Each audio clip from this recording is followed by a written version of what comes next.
Cimice asiatica, il Veneto dichiara lo stato di crisi. Nel nostro territorio i danni sono ingentissimi e pari se non più a quelli causati in Puglia dalla Xylella fastidiosa. Attualmente si parla di cifre da capogiro tristemente destinate ad aumentare, secondo le stime dei diretti interessati, gli agricoltori. Più di 100 milioni.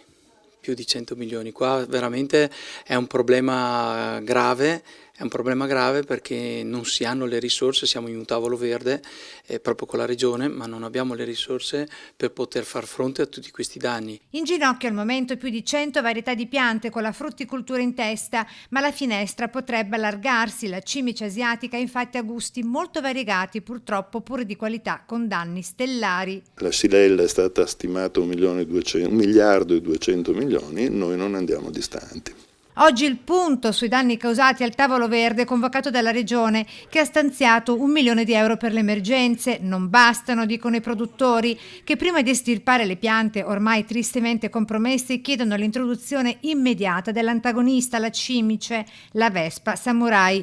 Ma si dovrà attendere anni per la fine della sperimentazione. Il nord-est, con Piemonte, Emilia-Romagna, Liguria e Lombardia compatte insieme per chiedere aiuto al governo e all'Europa. Un protocollo che stiamo chiedendo al governo, adesso avremo un incontro con il nuovo ministro dell'agricoltura, delle risorse per far sì che le nostre aziende passino questo periodo appunto di tragedia economica.